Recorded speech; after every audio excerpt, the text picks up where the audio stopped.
I think based on my experience, the agents who are involved are truly what the difference between a real estate professional and a realtor. Which I'm not criticizing, by the way. I'm not criticizing the people, because all the people that are in the association are people that I respect. I think they're good agents. That's not what I'm getting at. Sure. What I'm getting at is that, and I appreciate that you are volunteering. I appreciate that you want to join to make it better. I'm equating this to you volunteering to be part of, let's say, in politics. I think we can talk about this, but I think you've got a political background. Yep. It's the same thing. You can have the biggest heart in the world until you start getting eaten up by the machine. Welcome to Stop Whining About Real Estate. Join us as we chat, sip, banter, and wine with the best in the biz. Grab a glass of your favorite vino, sit back, relax, and let's wine together. Welcome, everyone, to Stop Whining About Real Estate. I am your host extraordinaire, favorite person in the world, Sarah. Why are you extraordinaire today? Why not? All right, just guessing.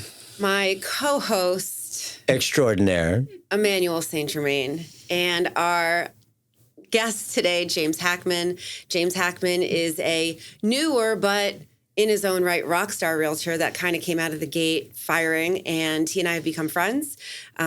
He has a good amount of experience in the short time that he's been doing this, and so it's a real big pleasure to have you. Thank you for having me. Absolutely. He's also quite noticeable. I don't know if the audience noticed, because on camera, I don't know if you can see, I tend to slouch. People think I'm usually 6'5", but James, you actually are 6'5", right? I am 6'5", yeah. Large. What's so funny? Attention is not my failure. Yes. I don't have a hard time getting attention. I actually hugged you when you first got here today, and I didn't have my heels on, and you're a lot taller than I am, and I'm pretty tall. Definitely. Sarah and I are almost the same height. Back to back, I'm like half an inch taller, I think. Shorter. Yeah.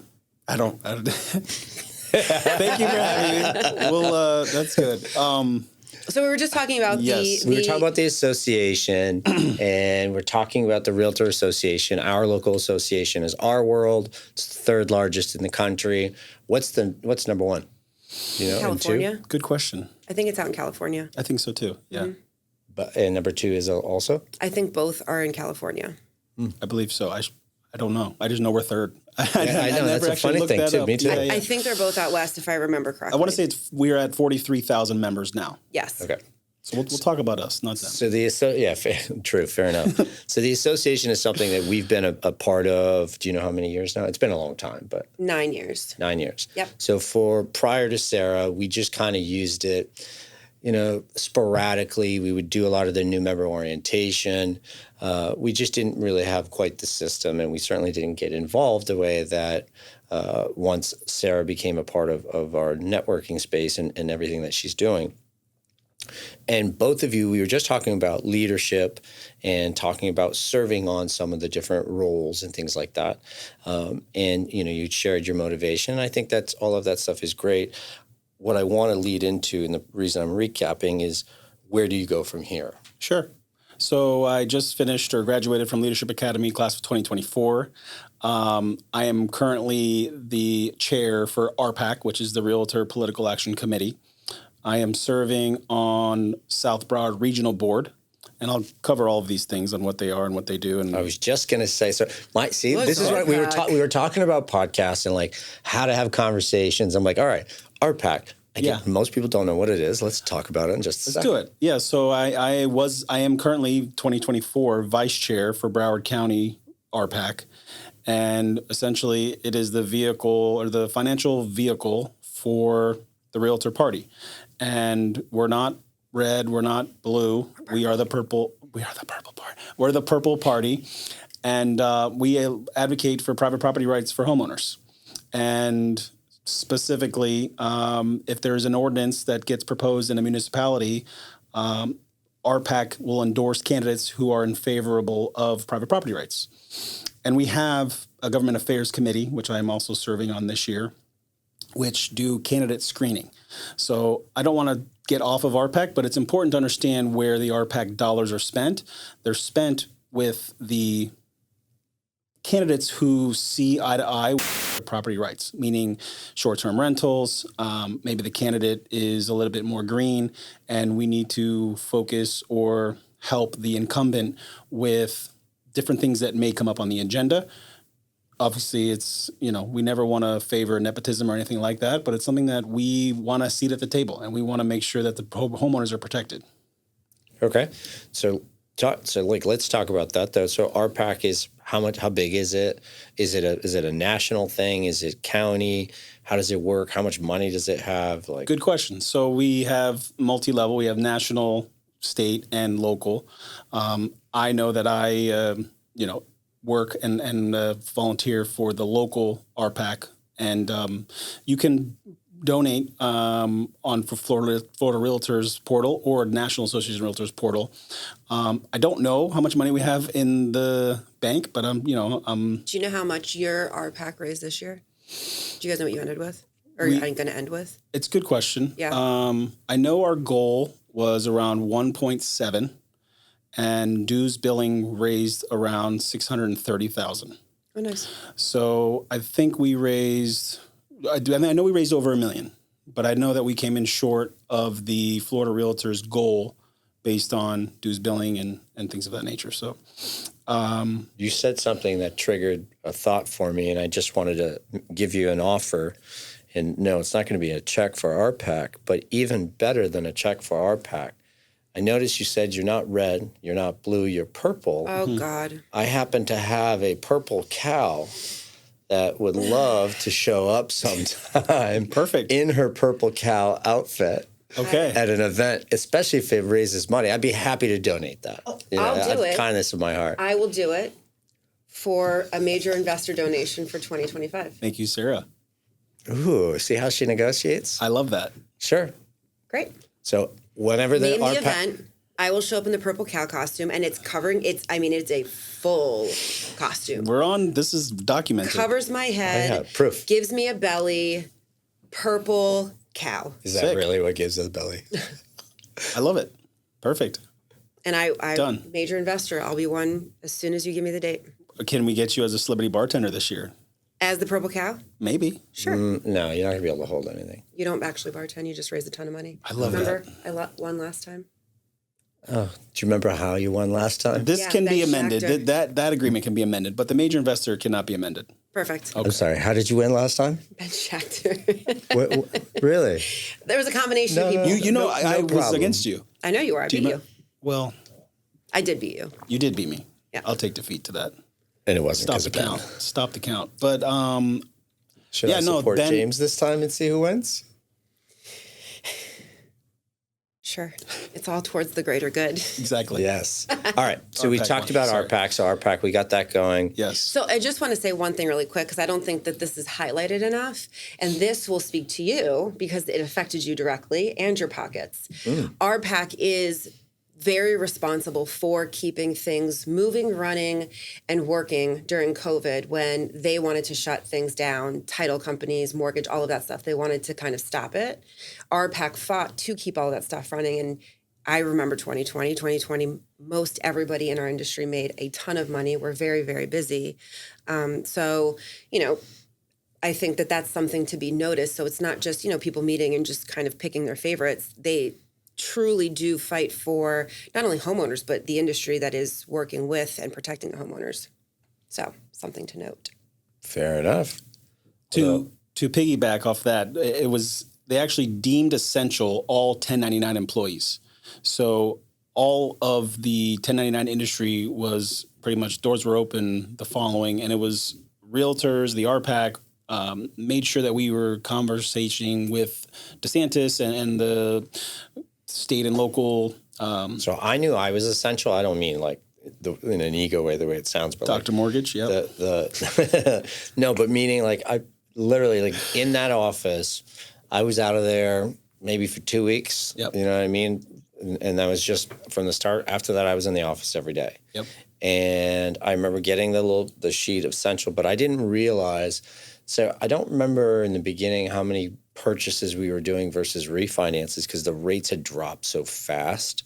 So we were so busy doing a ton of refinances that I guess, I never thought about that. So realtors at that time were also considered essential? That's right. Gotcha. Okay, cool. I didn't know that. Which is huge. Very. And I mean, you can't it protected the industry, a essentially. lot of other factors, but could it was a result of the robust market that we have today post COVID. I mean, it's a variable for sure, right? California, I think, what is it? Pennsylvania was one of the last ones to open up. Yeah, they're bad. Yeah, I actually think they were. No, I actually think it's brutal. I actually think the next wave. So for me, and this is a problem that we have. So like, have you ever had a RON closing yet? Mm-mm. So it's a RON, for anyone who doesn't know, it's remote online notary. And I've seen such cool presentations with these, literally where like you're the agent that's on the Zoom, I'm on the Zoom, the two people are on the Zoom, but in different locations. And like everyone's had a chance to review the documents already and you sign and it's easy. I remember during COVID being like at the title company, somebody like bent over on signing on the hood of a car because nobody wanted to go inside. Sure. And like it's with all the technology we have today, like some of these rules are really, really ridiculous. Mm-hmm. I'll give you an example. Our entire package, everything that we do in a closing package, okay? Now this is where I like to be an industry buster. I don't accept why, like that doesn't make sense to me. So I will push this until the end of the earth. Mm-hmm. Our entire closing package, they will give us the money, right? Our warehouse lines, the way it works, we send it to the title company, so the title company has the package. But our warehouse line needs to see one document it's an original document. Everything else they'll accept as scan. Why? What is that one document? I don't care what's on it. Sure. Why would you need this as opposed to, it'd be like me giving you an empty bottle, but all the water's over here in a cup. Like it came from somewhere. Like, yep. I just think it's so archaic. So for RPAC, for having a voice, we need to move real estate. Now he has an ask. Huh? It's not, it's not an ask. I'm voicing my opinion. It resonates. Technology needs to get ahead. Like we are so far behind. Why prime example, here's something else that's stupid. You want to be consumer centric? Why should you mentioned you used to work for Ballesteri. Why are all the contracts different between different brokerages? That's not consumer friendly whatsoever. I was just thinking about that, and part of the leadership value proposition is, especially from our world, we have some of the brightest minds at Florida Realtors from our association. Mm-hmm. Jeffrey Levine is your neighbor, and he just put in for first vice president for 2026. So vote Jeffrey Levine for 2026 first vice president. He was one of the people at the committee meetings writing these forms for Florida Realtors for the new compensation agreements. Mm-hmm. Had someone else, the 99% of the 1%, been at the table, who knows where the conversation or what the document would say. We had people from our leadership, local, that you can call anytime you want, talking to the Florida bar, making these forms are copacetic. Now, the fact that Ballesteri, Coldwell Banker, Century 21, they all have different agreements and or contracts. It's a company policy, which is kind of where the agent in the 2 to 5 year space is looking around like, do I use Florida Realtors? Do I use my company? Is there an E&O conversation? Because you can't, I'm with Coldwell Banker. You can't use Florida Realtors forms and still be covered under the company E&O policy. So now we're talking about my license being protected, and I may or may not agree with the form my company is offering. But if I want to risk it, but if I want to be protected, I have to. Do you carry your own E&O insurance? Oh yeah. Well, it's as an individual, it's both. No, it's paid through the brokerage. Gotcha. But you don't have a choice. So gotcha. But it's individualized. It's a charge. So if you wanted to, you could carry your own in addition to. Ballesteri was separate. They don't offer E&O. You have to take it out yourself, and it's like $200. It's nothing crazy for the year. But everything adds up, right? Exactly. It's all part of a model. I mean, it's all part of accountability and making sure that that it works. I just think so. Here's where I don't like government. I don't like government meddling, the DOJ and NAR and all of that stuff. You have to decide what the heck you're trying to be and what the heck you're trying to do. Right? If you're trying to create real estate to be the same everywhere and you're going to do a buyer broker agreement and you're going to do this, then sit there and buy it like crazy. Yeah. Right? Then do the exact same thing on mortgages. When after the mortgage meltdown, if they thought everything was so bad with mortgages, simplify it. Here's the set of disclosures, and every damn company should all look the exact same so a consumer can get used to it. Yep. Right? Like the privacy rule acts, like every little thing, like that's where by giving us that's where like it's like why are you regulating if we have all this autonomy? Sure. Right? That's not really capitalism. It's like I don't even know what you call it. But anyways, I'm going on a rant. Sarah, Are what do you we got? whining about real estate? I am whining. Yes. I want to go. He caught me whining. I want to skip backwards. I want to talk about just you started in this industry in 2020? 21. 21. Okay. Yeah. But I got my license like during the stay-at-home order, like online. Got it. So It's like Sarah every week. 2021, you started. It's the end of 2024. So relatively short amount of time considering, and you've done quite a bit in the short amount of time. Thank you. What put you into real estate in the first place? Like what made your brain go? As a first-time home buyer, Okay. I kind of didn't know what I was doing, and I now have a lot of empathy for first-time home buyers because it's true. I mean, scary. I actually just laughed at myself. There's a book in my office, and it says "Real Estate for Dummies," and I probably read 10 pages, and I threw it like into my office, and I'm like, this shit sucks, and I'm not gonna. Sorry. You curse. So I hired a realtor, right? I hired a realtor, and it was a rough experience, partly because I was probably not an easy customer at the time. And my wife and I, had little or to no down payment, and we weren't pre-approved and all the things that now I know better. But I just didn't get the experience that I wanted. And How'd you choose your realtor? Referral. I think it was like my landlord's realtor. Okay. And, I was like, hey, we're not going to renew. And we had a good relationship. And it was like, like any organic relationship. It was just somebody that can help me. Yeah, exactly. And we started looking at property before we were pre-approved, which is a big no-no. Why, James? Because you don't know what you can afford. Maybe you can afford more. I always think glass half full. I like that. But we should not be looking at property before we get underwritten or, pre-approved, and at least talk to a lender. Yeah. Right? I mean, if you want to go, I'll show you property. I'm lying. I won't show you property unless You shouldn't. You know what it is, I'll be too? I transparent. think it's a heartbreak because people look at Zillow, because that's their first place that they go. And they're like, sure. all right, I want a 4-bedroom house. I really like this. I like this style. I like this neighborhood. Cool.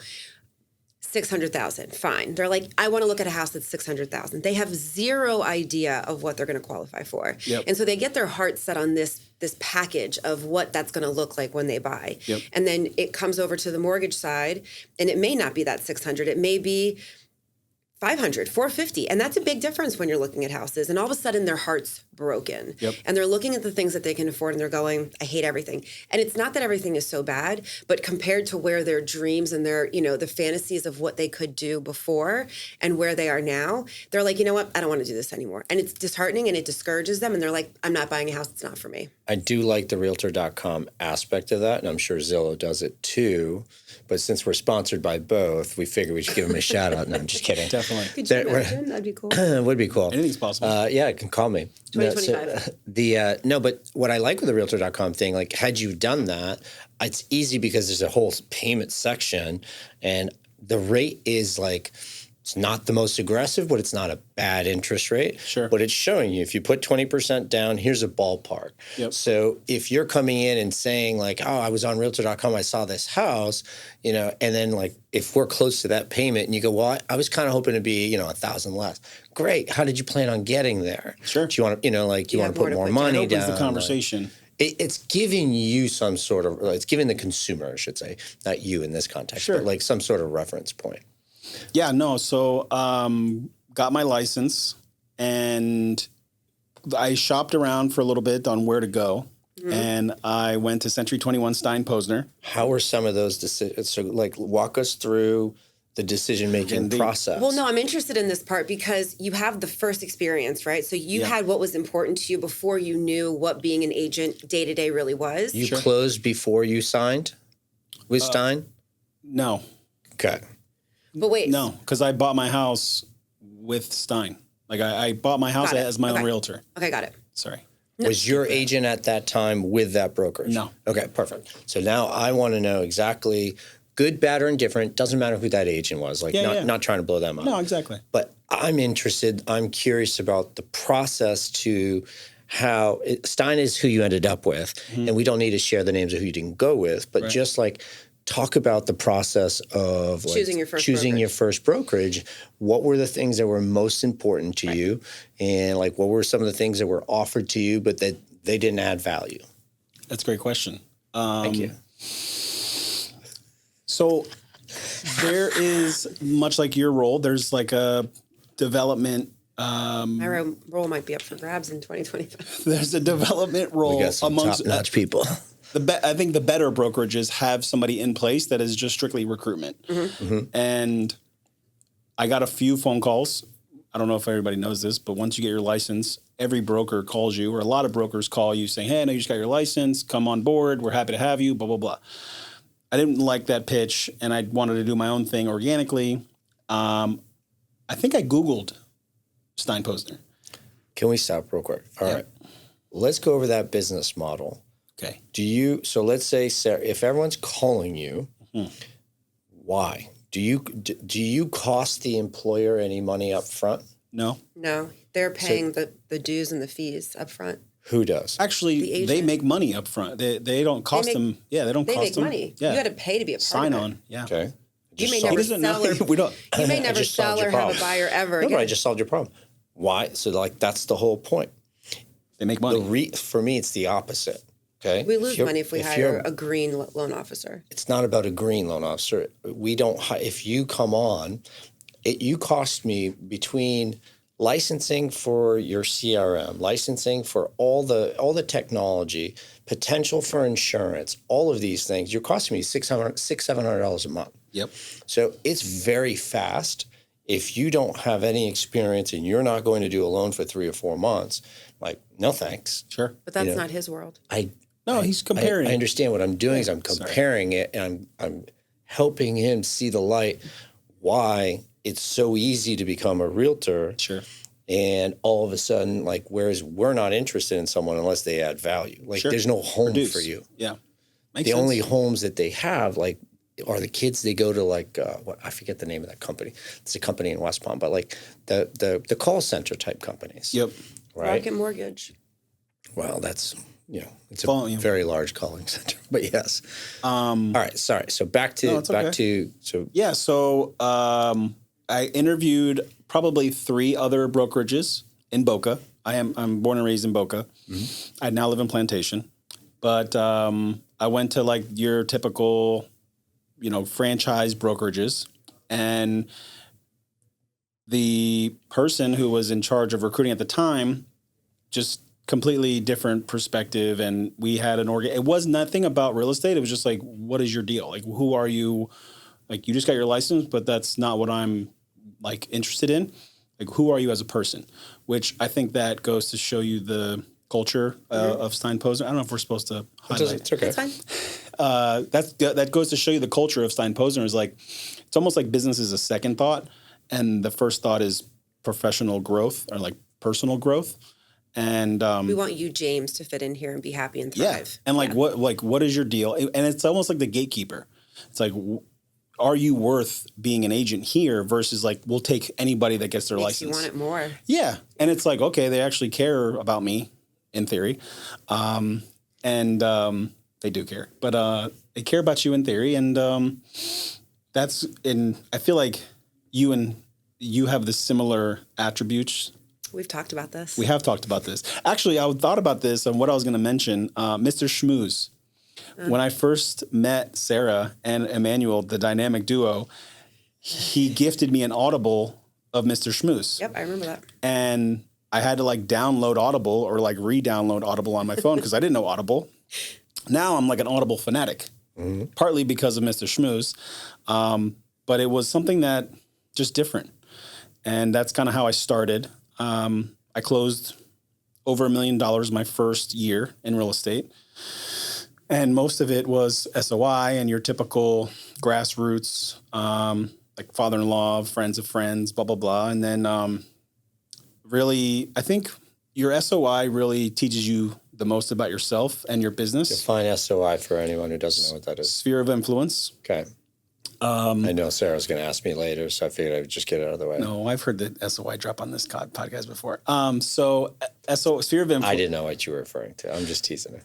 Sphere of influence teaches you a lot about yourself because they're probably the hardest to close. In my experience, my opinion. Mm-hmm. You would think they're easier, but how many times have you worked with someone that you know and they're either expecting a benefit, magic, Wells Fargo said they would do it for cheaper. And it's like, there's no way. Maybe that's just my sphere. I don't know. But no, it's true. Grief. You expect something in return from a relationship, right? Mm-hmm. And part of the Mr. Schmooze book is like, it's not about receiving, it's about giving. Mm-hmm. And I think that's kind of where my whole perspective changed in the industry is, yes, I work my sphere, but at the same time, my bigger closings are cold calls and developing organic relationships with opportunities. Life event equals transaction. And that was something that I taught or learned through my years. So if you can find the life event, you can find the transaction. I like that. So for anyone who doesn't know, Mr. Schmooze is a book that my coaching group would send out to us. This is an old coaching group Carl White would send out to us. And it's the best sales book you've ever read. It just opens your eyes. It's a short read. It's a 3-hour listen, whatever. But it's about taking every little detail to the nth degree. If you're going to host a party, don't just host a party. Like everything that you thought you were going to do in hosting, and you listen to this book or read this book, your party will be 10 times better just because it's going to open up your mind to thinking about other people and not thinking just, all right, like where are they going to sit? What do they want to eat? No, it's like, how are they arriving? Where are they going to park? All right, so like I live in downtown. How are things going to feel? That's I live in downtown Delray. If here's a map, James, on exactly where I want you to park. I've roped this off over here. Like, it just shows everyone how on the ball and in control you are when you do all of these different things. And, we were talking about this earlier or yesterday, Sarah and I, because we were talking about experiences and client experiences. And the hard part about being an architect and designing systems and processes is that at the end of the day, I'm reliant on people doing their job. She had someone that was inquiring with her, because it's her contact, about, hey, what's going on with such and such loan, as you were, as you and I were talking off air. Sure. And I said, well, if everybody does their job the way that we've built it, the way that we've designed it, all they have to do is just do what they're supposed to do, right? Everything happens, everything is smooth and perfect, but you deal with humans. Sure. And in the human aspect, she called the loan officer this morning. Did he ever call back, by the way? Hours later. Got a call back. This one, like 15 minutes later, she's like, it's been 15 minutes. I haven't heard back. I'm like, well, these are salespeople. They don't, they get busy and whatever. They might be there sleeping. Who knows? Yep. But I think that just in general, so the book is just fantastic. And I absolutely love that book because I think it really opens your eyes to being better at anything you want to do. And if you can apply that book as an agent, it's look at ask multiple people the most important part of their transaction or with the agent, and it's really and you can break it down the very beginning, the onboarding, right? Sure. The first consult, everyone does it differently. Like I remember the first people that I remember as agents that I work with. Do you know Matt and Tracy Swanson? Mm-hmm. So I remember they wanted to do an in-person. So this is before COVID, where Zoom was such a prevalent. Since COVID, everybody is used to Teams and Zoom, but before that, it wasn't a big deal. Sure. But they were very, very big on in-person consults. And it breaks down barriers. And if you take the time to come to my office and sit in front of me, you're not going to want to do that with 2-3 other people. No. You just don't. Married, Not unless we're not attached. unless I'm saying something so, outside the lines, outside, out of bounds in general. And so it made a lot of sense, right? So they honed in on that aspect. They really wanted to go above and beyond, and I think that like through the book, like do you remember the part where he's talking about the golf experience for the kid, and like they just went through every single aspect of it. And if you can find a way to make closings like that, you can find a way, like, because you can't do the entire piece like that. Sure. But just break down every little piece. Milestone. For our businesses are different. It's very hard for us to do that because the way that my brain works and the way that we make money is that we have to do lots of volume. We have to do lots of transactions. Sure. The way that your model is working currently, emphasize and make that transaction so incredibly powerful to you, you'll get so many referrals out of it. Because you guys will get referrals so much more than we will. Like, it's so, and then that water cooler talk, right? Like, oh my God, I just bought a house. James was the absolute best. He did this, and, and everyone's just bragging. Sure. So I think that's how you need to apply the book. Not in everything. Just break it down into segments. Like, all right, my first consult, my closing. I don't know. I don't know how you guys get around. So it's funny. I've never worked with an agent. You know that? Interesting. I haven't. I bought an investment property. I think Anna was my agent. She's like, hey, come take a look at this. I looked at it real quick. I bought a couple like that. But there's people that are like you. I'm just I don't care about the real estate for me is not home. The schmooze part wouldn't actually impress you. No, yes and no. The attention to, that's not true. I noticed the attention to detail. So the buyer consult part is the opposite for me. If their attention to detail took too much of your time, you would find it very That's annoying. what I'm saying. Short bandwidth. No, right? no, no. You got to quit. You got to get in, get out. But that's what I'm getting at. Schmooze him and pay attention to every detail, but make it on the very fast side. 30 seconds, yeah. It's the intake though. No. But like asking me to go there for a buyer consult, like that for me, like I am the kind of person who wouldn't like that. I understand. But every other aspect I do. I still think it goes back to the expectation and experience, right? It's all about how you make people feel. Yeah, but you now have, so here's where the benefit is, okay? With your buyer broker agreement, if you're locking me in for 6 months and I've agreed to it, I don't need to go sit down with you. No. James, we're like, I'm not shopping you. I can't shop you. Sure. Right? But I think that's a really shitty experience. And I also think that when they're done being stuck to you, even if they do or don't close, they're going to have words about it. And I think what's going to happen is anybody that sits on it and just goes, they can't leave me, so I might as well just do whatever I want and dick them around. How many times have you gone into a restaurant for dinner, sat down at the table and left? Very infrequently. Very, very infrequently. That's not my point, though. My point is that they're going to talk to the water cooler talk. We didn't make the choice to go sit at that restaurant without doing some checkup. No, we looked at reviews. Someone told you. I got stuck with the agent. They did nothing for me. I wanted to just go buy a house. I had 8 months with this person. We finally landed on it, but I'll never use that person again. And that's just as. But that's like any restaurant. But that's just as same. If the restaurant sends out shitty food, you think you're not going to say something about it, or you think you're not going to write a review? No, I understand that, but my point is with the new buyer broker agreement. Still had to pay the restaurant though, didn't you? Even though the food was bad. Let me if it's that give you my bad, experience. the restaurant can comp you. Like if he wants to give you, if he wants to renegotiate with you, he can. I'm not saying the deal's not going to get done. What I'm saying is a good review and a good referral is powerful. Somebody telling other people that you are a horrible, lazy agent that just... I get it, but you're all the way at the end. I'm talking about the beginning. Oh, yeah. No, I'm talking about the end. I'm saying that I hope that doesn't happen with the way that things have changed into the mandate for the buyer broker. I hope that there's agents that don't do that because then that's going to give it all a bad name.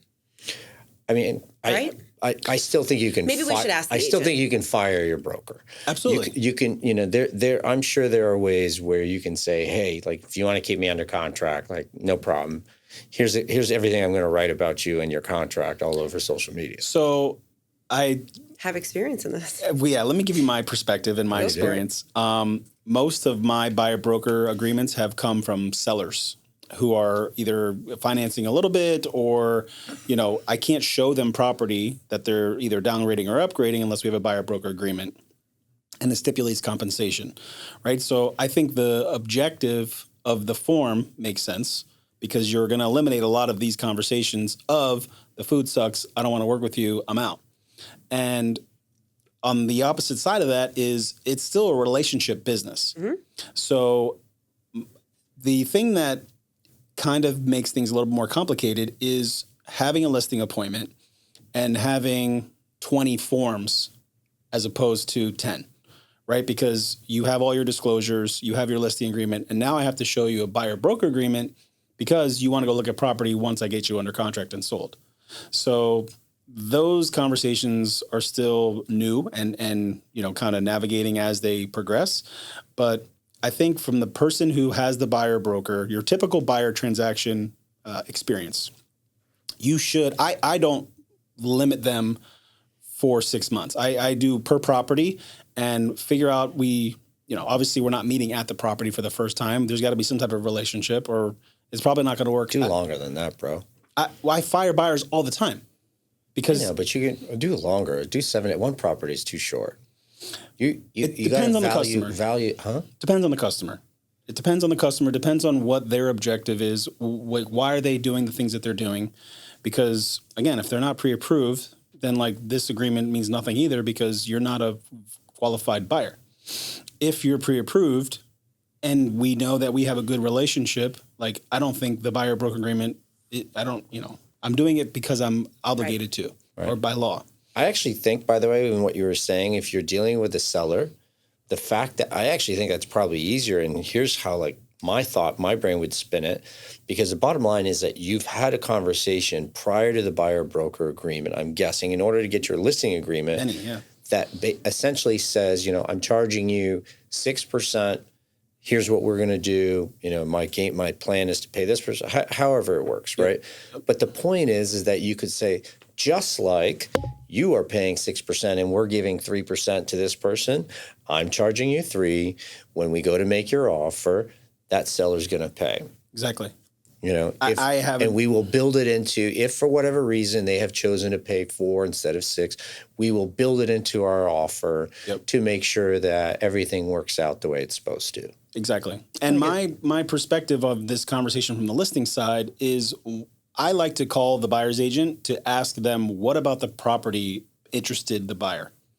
Is it the pool? Is it the outdoor space? Is it the island kitchen? What is it makes them that want to see the property? Not that I'm beating up on my own industry, but sometimes they don't answer. Sometimes they're unreachable or I don't get a hold of them. But so I asked them, Sarah, why do you want to look at the property? They love the backyard. We're going to go see it next week, blah, blah, blah. Okay, great. We're offering 3% compensation to the buyer's agent. Get that conversation out in the open as soon as you can because I'm not hiding anything. And you should, I'm equipping the agent. And the way our brokerage wants us to reiterate this conversation is we are paying the buyer 3% and the buyer's paying their broker 3%. Now, it's semantics, but at the same time, it's not a co-broker compensation. The way that my company is making me explain it this way is because the buyer has to pay their agent, right? That's the new rules. That's the new environment. The seller is paying the buyer. Now the buyer can pay their agent because obviously they have a buyer broker agreement in place. Right. So I know it's just, and back to David's podcast is the industry hasn't changed. The conversation has changed. The way we do things might have changed. There is a conversation. Yeah, that's what I'm saying. There is a conversation. As opposed to one line item on the MLS that showed offer of compensation, it's now a conversation, and it's hopefully a productive one because the agents should be working together. And of the 20-plus transactions, very rarely are we not aligned, and our objective is to close. Right? We can negotiate. I feel like I got my license in a very unique time because it's post-COVID, over asking price, and now all of a sudden we are severely under asking price. So I've seen both sides of it very quickly. And I'm very fortunate because I learn very quickly. And it's, there's an open house, there's 50 people down the street and they have 50 offers already and good luck. okay, great. I've been in that market. And now it's, you're 300 days on market. The buyer asks, what's wrong with the property? And it's like, just because there's days on market doesn't mean there's something wrong with the property. I'm also seeing a lot of listings that are below market value, and agents are offering, an appraisal that they ordered, not saying that it's liable of the appraisal, but it's like, here's an appraiser showing their opinion of value. It's below market value. Your buyer has equity. Now, I know you guys probably feel some type of way about that conversation because you have to order your own appraisal, but I feel like it's a strategy from the listing agent to say, hey, look, it's worth... Move this. Yeah. We use the lesser of the purchase price or the appraised value. So it doesn't matter to us anyways. If you have equity, great. It's a good deal. All right. Sales strategy, pay attention. So sales strategy that we have, community lending areas, familiar with them? Mm-hmm. All right. So community lending is a more profitable venture for us because the government wants more loans. They want more minority home ownership, and they can't do that because of exactly the way that it works on fair lending. So the way they do it is they do it by geocentric maps. And so if you have a listing in a particular location that's deemed qualified, we make more money on that transaction if the buyer uses a community lending product. Mm-hmm. So the sales strategy piece is, and this is where loan officers don't see the big picture. Loan officers are used to calling a buyer's agent, James, you're great. I heard you're amazing. Let's go grab coffee. Let's talk about all the ways we can do business and help each other grow. Right? I did that. You did do that. She did do that. All right. Sales strategy, much smarter strategy is call the listing agent that is in a community lending area. You call the listing agent. Let's say you've got one of these homes. And I said to you, James, I'd like to offer your seller something. I'd like to offer your seller 1% back. So instead of them paying 6% in real estate commissions, they're only going to pay 5%, 3% to you and 2% to the buyer. So the way that I'm actually going to do that is I'm going to give 1% back to the buyer to replace what you're not giving. On the HUD. In return, in return, I would request that you force all pre-approvals to be done by me and my company. Now, your one house potentially gets me 4, 5, 10 buyers, depending on a market. Makes sense. As opposed to a one-to-one. Sure. My job is to steal and stay with those buyers as they go somewhere else. Then on top of it, more than likely, your seller is going somewhere. And then I would say, hey, by the way, if your seller does all of this too, we've got a close on time guarantee. We can waive our bank fees on their purchase, any kind of incentive that we can think of in order to get that. But yeah, I feel like the strategy has changed slightly in these new market conditions. I've always kind of explained it like the escalation clause, where you had to pay X above the highest bid, and now we're relying a lot on our affiliates. I don't want to segue in back to the association, but I feel like I've had more conversations with our affiliates and our lenders and our title partners in the last 6 to 12 months than the previous 6 to 12 months, because everybody has these buy down programs and this particular strategy, which helps both parties. Mm-hmm. And I feel like that just wasn't an opportunity because they were, I don't want to misspeak, but it's, there was the refi market, there was just too much business to go around back then. And now creativity was dead. Well, it's just the dance balance. There's balance in the trilogy. Word. Correct. And it's, the kind of the dance floor is clearing, on a daily basis. People are kind of getting either out of the business or getting a second job or whatever it is, which could be good. I mean, who knows? But I think that any strategy to help close is a good one. Well, it's all about who you're, it's about seeing who your end client. We had my business partner, Jared, took a phone call from, I think it was Loan Depot or something like that. And in terms of a recruiting call, we like to listen to them, to see what they're doing, what they're saying. And so what he was saying was, he goes, the loan officers who are surviving today, that are doing well, not just surviving, are the ones that know how to, are not the ones who were going on the coffee dates and frogging. That's not the the style that's working. It's the guys and girls who know how to put deals together. It's the people who know how to solve problems. There's a lot of tough deals out there. We're getting them right now too. Because what happens is in this market, since there are fewer buyers, a lot of the people that are coming to buy aren't necessarily the most perfect of buyers. And this is like a perfect opportunity for us as lenders who are experienced and we have all the non-QM products and everything else. It's finding ways to get loans done. And a big piece, that's always been an issue for our industry, so from a systems and process standpoint, you want the loan to start the way it finishes, Sure. Right? And some people can finish a loan, but it started totally different. And that's a really shitty client experience. And neither you or I are getting referrals when that happens.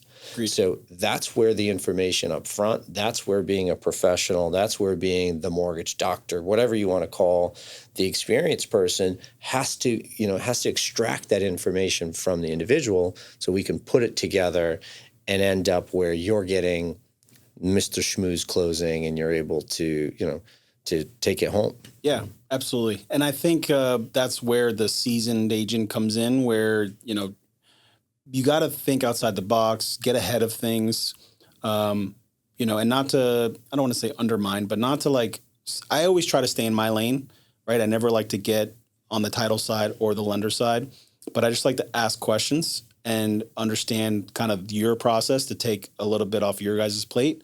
Why are you asking the things that you're asking? So I can explain to my customer in a different way, because this whole process could be nerve-wracking. If you're working with me, it's a seamless and perfect transaction. I like that. But there's times where it's every broker will probably say the same story that we are the pilot of the plane and it's our job to land the plane.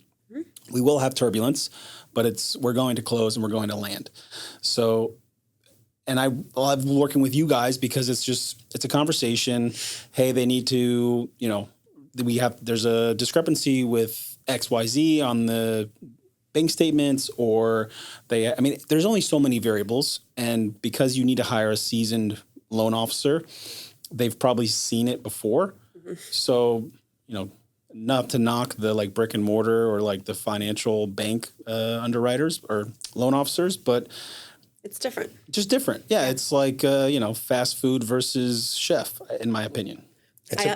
Sorry, go ahead. I think that's what makes you an effective agent, though, is because you want to learn, and not everything about title, not everything about lending, but just enough to where you can have conversations with your buyers, with your sellers, to help them understand what's going on, to explain something to them. Because at the end of the day, they're going to come to you for everything. Right. It's my fault either way. Everything is your fault. You need to know absolutely everything. You have to be the expert on everything. And not only the expert, but make them feel really comfortable and good about the answer that you're giving them as to why. And so if you know enough to be able to answer them, to give them enough information so where they feel safe and feel comfortable and feel satiated with that, and then turn them over to the title partner that you have or the lending partner that you have to go further into it with them. Yeah. But they're disarmed at that point. They're not coming into his office and going, freaking out because he's asking for stuff.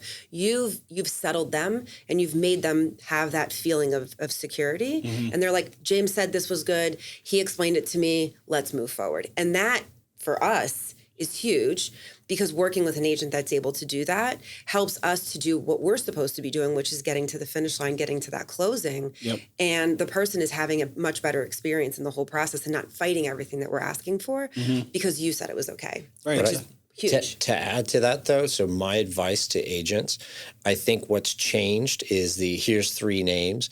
I think that's gone away. And I think that the problem with here's 3 names is that you're opening yourself up to a negative experience, whereas be willing to put your money where your mouth is, bet on somebody. If I'm your guy, say, hey, here's why I'm going to recommend Emmanuel. I want you to give him a call. And then what's your take? Because you always want an out. So if you want an out, say, hey, if you don't think he's a right fit for you, not everyone's always going to be the right fit for him. I have someone else in mind, but I recommend you have a conversation with him first. Yep. And that gives you the out that if whatever, I'm having a bad day, they're having a bad day, we just didn't gel, didn't click, whatever it is, you're not being blamed. It can just be that, and then you've got someone else. But what it does is you're able to speak about the person, right? And I feel like if you want someone to have a successful relationship, here's why I recommend this person. If you can't say that about anyone you recommend, I went to this restaurant, here's what I absolutely loved. The service, and nobody's perfect, Yep. right? The service was great. The hostess was 16 and she wasn't that bright, but the food was great. The manager came over, whatever. You know what I'm saying? Yeah. Like no company's perfect. No systems are perfect. No, but it's just like why somebody would say, hey, if you're looking for an agent, you need to work with James. Here's why. He's the expert in, the Lighthouse Point He'll area. be able to reach the cupboard when nobody else can. Right. He'll see what's up there. I've never felt so Top of your fridge is dusty. Comfortable, and he was really honest with me, and he all of the things that they're going to highlight about them. And that person who's getting the referral is going to go, shit, I got to call James. I mean, I have to work with James. Yeah. But I think that that's important. And I think, the reason why I'm pretty sure, because I've watched you I've seen your entire career, that you're successful is because, and now it makes sense, is you put yourself in the shoes of you as the first-time home buyer who didn't have the best experience. And the way that you said it was perfect.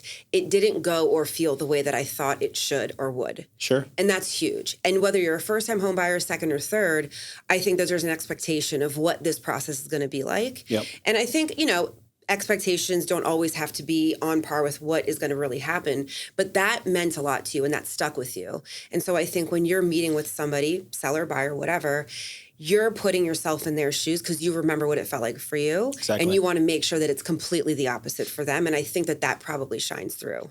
Yeah, I think there's therapy around that. It's like you are for others who you need for yourself. Yes. So it's like, and I thank you. It's a good compliment for and I'm transparent and genuine. And sometimes, again, we may not align, and that's partly because you think you can do it on your own, but I've been in your shoes. Mm-hmm. I need you to have complete trust, and the transactions that I've closed were more than just real estate professional relationship. It's Christmas cards. It's referrals 2 years later, and it's always been a warm fuzzy transaction versus the lead, Realtor.com lead, cold call, all these different things. It's when you transition from a cold call perspective to a closing and you still stay in contact years later, it's you did the right thing, you did your job. And that's what's going to make you powerful, push you through, and have you be successful is because of that extra piece. As we wind down, James, give us your prediction for 2025 real estate. I think it's going to be amazing. I think there's going to be a little bit of a mass exodus with the part-timers, and I feel like it's going to create more opportunities for the people who have, kind of done their due diligence, love hard work. It's going to open up, I think new administration, we have all the variables kind of behind us. So now it's hey, I'm going to wait till after the election and blah, blah, blah. So I think to touch back on your major point my nugget that I took away from you today is we don't rise, and this is something that I am putting words in your mouth. We don't rise to our goal. We fall to our systems. And I'm not saying fall as a negative. It's I think that's atomic habits. You could have the biggest goal if you want, but your goal should be to have, the best party, but experience of the party, right? Mm-hmm. That's my prediction for 2025. All right, listen, you don't rise to your goal; you fall to your systems. I think it's a very valid point, and I think that when Jared and I built everything out that we built, we have a big whiteboard as you've seen in my office, and everything is about pre-planning. It's about being proactive. I don't even know how to play chess, but I feel I'd be very good at it. It's like playing chess. It is. You just see the board. You know what I mean? I see what she's going to say next. I know what she's thinking. She's like, shut up already. No, but anyways, no, but it's like, it's that kind of concept where you go, all right, and you put yourself in, I'm putting myself in the agent shoes right now. Walk me through this entire mortgage experience. When am I getting called? What's important to me? What's going on? Forget this transaction, because this is one piece of it. What's going on in the rest of my life? Correct. Right? Because the interactions, and it's little things. Like, I'll give an example. I remember getting a phone call, not from you, but from an agent calling me on a Saturday. I'm like, dude, I don't want to take a call on a Saturday unless it's a new client. Yep. Right? That's different. You never turn down new clients. But a loan that's in process, that's closing in 3 weeks or closing in 2 weeks or not closing on Monday, there's no reason for you and I to be speaking about that client when I just work 60 hours Monday through Friday. Yep. Right? So trying to create some sort of semblance of system, we said, how do we prevent you from calling me on that Saturday, And we said, okay, really simple. Hey, processors, because our processors are who deals with the clients from the time that we're in contract all the way to getting that clear to close. Loan officers are supposed to call once a week, all parties, to make sure you hear our voice so you know that we're there. So it's not just the assembly line system, right? Yep. So we differ from that. But on Fridays, really, really important, you call the buyer, you give them an update. Then we have a 2-touch system. So everything that happens is after you and I have a conversation, thanks so much for taking my call, James. Now you CC the loan officer. So when you do that, the loan officer says, gotcha. I know that John just spoke to James and he's good to go. And then you send the same email to you as the realtor, and you go, hey, just wanted to let you know we're on track for a smooth and flawless closing. Wanted to give you a quick Friday update. You're going to get these every single Friday. We don't want you to go into the weekend not knowing what's going on with your transaction. Sure. Okay, that little line, that little step saves all loan officers' phone calls on the weekends. Sure. And that is just based on me putting myself in your shoes and mine and saying, how do I solve? I don't want to deal with a phone call, so how do I replace the phone call? It's because I'm not being proactive in communicating, and all I got to do is be proactive in communicating, and then I eradicate the behavior that I don't want. Like, that's it. Sure. So you just start at the end with everything you want for your closing and for your process. I think we don't do enough of interviewing our clients right after closing and asking, and I get it. I understand why, because it's not really conducive. That's more scientific. It's not really relationship oriented.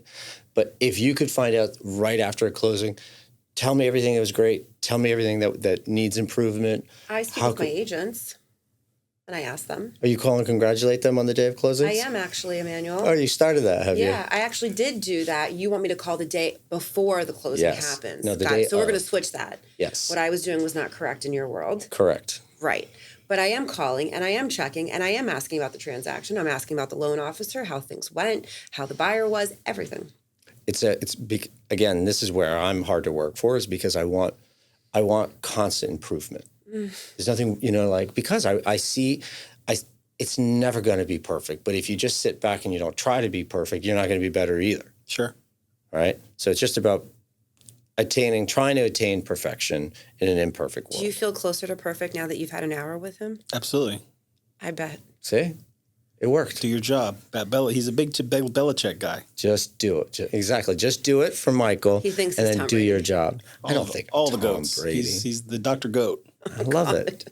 James, thank you so much for being on. Guys. Wait, if somebody wants to list their house with James, or they want to buy a house with James, how do they get a hold of him? I don't know. Ask him. James, how does somebody get a hold of you? I've actually had a lot of success on Instagram. Okay. James Hackman Realtor is my handle. Mm-hmm. My cell phone, you can Google me, James Hackman Realtor. And I'll probably find you. If you're ready to list your house, I'll probably find you before you find me. I love that. We'll put all of his contact information in the show notes. Perfect. James, thank you for being here. Thank you, guys. It was awesome. Likewise. Cheers. Okay, that's enough whining for one day. We are so happy that you could join us today on Stop Whining About Real Estate. So please, not only listen, but subscribe, follow us, download, share, and if you're feeling it, give us a 5-star review. Hey, and if you'd like to be a guest on the show, please email stopwhining@choicemortgage.com. Thanks so much.